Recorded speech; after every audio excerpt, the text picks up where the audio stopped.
नरेंद्र मोदी ने सार्वजनिक मंच पर खुला ऐलान कर दिया है कि खेल तुमने शुरू किया था, खत्म भारत करेगा। अब तांडव होगा बॉस, और पिक्चर तो अभी शुरू हुई है। नरेंद्र मोदी आर पार के मूड में है। आज नरेंद्र मोदी ने साफ कह दिया कि आतंकियों को मिट्टी में मिला देंगे, ऐसी सजा देंगे जो किसी ने सोचा नहीं होगा। प्रधानमंत्री बिहार में थे और बिहार की धरती से उन्होंने दुनिया को मैसेज दिया है, पाकिस्तान को खुला मैसेज दिया है। एक बार प्रधानमंत्री का वो पूरा बयान सुनिए, फिर उस मैसेज के साथ साथ पीएम ने एक और चीज की जो बड़ी इंपॉर्टेंट है, वो भी दिखाऊंगा। मैं बहुत स्पष्ट शब्दों में कहना चाहता हूं, जिन्होंने ये हमला किया है उन आतंकियों को और इस हमले की साजिश रचने वालों को उनकी कल्पना से भी बड़ी सजा मिलेगी। अब आतंकियों की बची खुची जमीन को भी मिट्टी में मिलाने का समय आ गया है। 140 करोड़ भारतीयों की इच्छा शक्ति अब आतंकी आकाओं की कमर तोड़ कर रहेगी। नरेंद्र मोदी नी जर्क रिएक्शन में विश्वास नहीं रखते। नरेंद्र मोदी आनन फानन में कुछ भी कर देने में विश्वास नहीं रखते, लेकिन जब करते हैं तो ठोस कदम उठाते हैं। और जब बोल के कर रहे हैं तब तो भैया पाकिस्तान को समझ में आ रहा है कि इस बार तो इन्होंने बोल दिया है, क्योंकि उसको भी पता है ना कि मोदी जो कहते हैं वो करते हैं। ये तो बच्चा बच्चा जानता है। कल से जो एक्शन शुरू हुआ वो आज भी चल रहा है। पाकिस्तान को नरेंद्र मोदी छोड़ेंगे नहीं, पाकिस्तान को चौतरफा घेरने की शुरुआत हो चुकी है। हम आपको बताएं, आईएनएस विक्रांत को समंदर में उतार दिया गया है। आईएनएस विक्रांत पर मिग 29 फाइटर तैनात है। आईएनएस विक्रांत पर राफेल की भी तैनाती होगी। उधर आईएनएस सूरत भी ताकत दिखा रहा है, यानी पाकिस्तान को समंदर के रास्ते घेरने की भी पूरी तैयारी शुरू हो चुकी है। आईएनएस सूरत पर आज ही मिसाइल टेस्ट हुआ है। आईएनएस सूरत इंडिजिनस गाइडेड मिसाइल डिस्ट्रॉयर की सफल टेस्टिंग कर दी गई है। यह तस्वीर देखिए, यह पाकिस्तान के अंदर भी यह तस्वीर घूम रही है, वायरल हो रही है कि भाई ये तो चौतरफा आ रहे हैं। हमला होने की हालत में यह मिसाइल खुद ही दुश्मन की मिसाइल को पहचान कर उसे हवा या पानी में ही खत्म करने की ताकत रखता है, जो अभी आप स्क्रीन पर देख रहे हैं। उधर पाकिस्तान पर दनादन डिप्लोमेटिक एक्शन भी चल रहे हैं। आज ही भारत ने सारे पाकिस्तानियों के वीजा रद्द कर दिए, मेडिकल वीजा कैंसल। बॉस तुम यहां मार रहे हो और यहां के इलाज कराओगे, कराओ अपने यहां, वहीं कराओ। पाकिस्तानियों को तुरंत भारत छोड़ने के लिए आज कह दिया गया। भारतीयों को भी कहा गया कि पाकिस्तान मत जाइए। अब अभी क्लियर कट संदेश है, काउंटडाउन इज ऑन। काउंटडाउन शुरू हो चुका है, किसी भी वक्त पाकिस्तान पर हमला हो सकता है। पाकिस्तान को पिछले 24 घंटे में भी समझ आ गया होगा कि उसके साथ जो होने वाला है वो पहले से कहीं बड़ा होगा, बहुत बड़ा होगा। क्योंकि आज ही भारत ने 25 देशों के डिप्लोमेट्स को बुलाकर बता दिया कि पाकिस्तान की करतूत क्या है। इन 25 देशों में अमेरिका शामिल है, रूस, चीन, यूके, कनाडा, ये सारे देश शामिल हैं। G20 के सारे देश शामिल हैं। नरेंद्र मोदी की आप स्ट्रैटेजी देखिए बॉस। डिप्लोमेटिक लेवल पर अलग काम चल रहा है, डिफेंस के लेवल पर अलग काम चल रहा है, युद्ध करना है, कोवर्ट एक्शन होना है, क्या होना उसके लिए अलग काम चल रहा है। और ये सर्वदलीय बैठक हो रही है, मतलब चौतरफा चीजें चल रही है भाई। दुनिया को बुला के बता दिया है कि देखो ठोकेंगे तो ऐसे ही नहीं ठोक रहे, ये है ही लात खाने के लिए बने हुए, इसलिए इनको ऐसा करना पड़ रहा है। पूरी वर्ल्ड कम्युनिटी को भारत साथ लेकर आ गया है। और इसलिए आप देखिए कि आज बिहार की रैली में नरेंद्र मोदी अचानक हिंदी बोलते बोलते पीएम अंग्रेजी में बोलने लगे। लोगों को समझ में नहीं आया कि पीएम मोदी अचानक अंग्रेजी में क्यों बोले, क्योंकि भाई बिहार हिंदी भाषी प्रदेश है।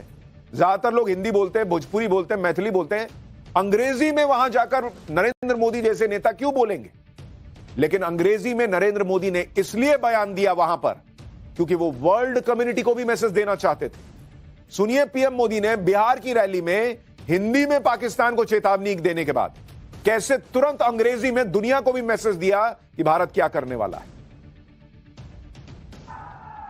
Today, from the soil of Bihar, I say to the whole world, India will identify, track, and punish every terrorist and their backers. We will pursue them to the ends of the earth. India's spirit will never be broken by terrorism. Terrorism will not go unpunished. Every effort will be made to ensure that justice is done. I thank the people of various countries and their leaders who have stood with us. यानी प्रधानमंत्री मोदी ने clear cut कहा कि identify करेंगे, track करेंगे और चुन चुन कर मारेंगे, घर में घुसकर मारेंगे। और यही काम तो इजराइल भी करता है। और पीएम मोदी ने दुनिया को बता दिया कि किसी गफलत में मत रहना कि हम क्या करने वाले, ऐसा सोचने की जरूरत नहीं है। हम करेंगे भाई, बता रहे हैं तुमको, अंग्रेजी में भी बता रहे हैं और देश के लोगों को हिंदी में भी बता रहे हैं। शाम होते होते इजराइल के पीएम नेतन्याहू का पीएम मोदी को फोन आ गया, क्योंकि उनको समझ में आ गया कि जो हम करते हैं वही मोदी अब करने वाले हैं, भारत करने वाला है। फोन पर नेतन्याहू की पीएम मोदी से क्या बात हुई, इस पर विदेश मंत्रालय ने बताया। पीएम मोदी ने नेतन्याहू को पाकिस्तान की करतूत के बारे में बताया, कहा कि भारत इस हमले के दोषियों को सजा देकर रहेगा। इजरायल के पीएम ने पहलगाम हमले की कड़ी निंदा की और कहा कि वो भारत के साथ है। Action that the United States should take is a formal designation of Pakistan as a state sponsor of terror and a designation of Asif Munir as a terrorist. It's now the duty of India to do to Pakistan and to Pakistan's ISI what Israel did to Hamas. It's time to wipe out the leadership of the ISI, to treat them as a designated terror group.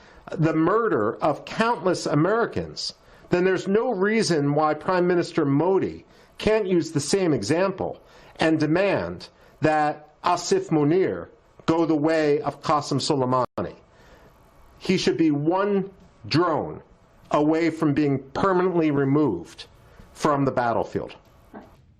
Israel has been had the resolve to attack Hamas in the way it did.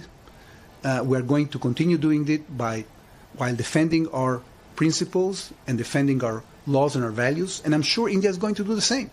We are in a pretty similar situation here, and we have to work together. We will continue to work together.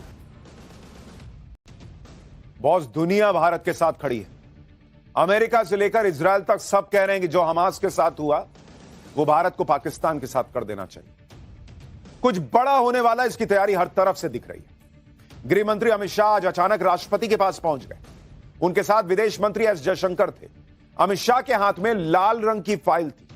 ऐसी ही file cabinet committee on security यानी CCS की बैठक में PM Modi के पास भी थी। राष्ट्रपति तीनों सेनाओं की कमांडर होते हैं और राष्ट्रपति को इस तरह से अचानक ब्रीफ करना यह एक बड़ी मैसेजिंग है। उधर एक तैयारी राजनीतिक तौर पर भी, हमारे यहां हर बात पर राजनीति होती है, लेकिन अब बात देश की है तो कोई इधर उधर की बात न करे, इसलिए आज ऑल पार्टी मीटिंग बुलाई गई। इसमें विपक्ष के एक एक बड़े नेता को बुलाया गया। सारे नेताओं को राजनाथ सिंह और अमित शाह ने खुद ब्रीफ किया कि पहलगाम में क्या हुआ और कैसे हर हाल में नरेंद्र मोदी बदला लेंगे। इस मीटिंग में कांग्रेस से खड़गे शामिल हुए, राहुल गांधी पहुंचे। समाजवादी पार्टी से रामगोपाल यादव थे, आम आदमी पार्टी से संजय सिंह, 12 से ज्यादा पार्टियों के नेता इस मीटिंग में थे। सबको कल रात से खुद अमित शाह या राजनाथ सिंह ने फोन करके बुलाया।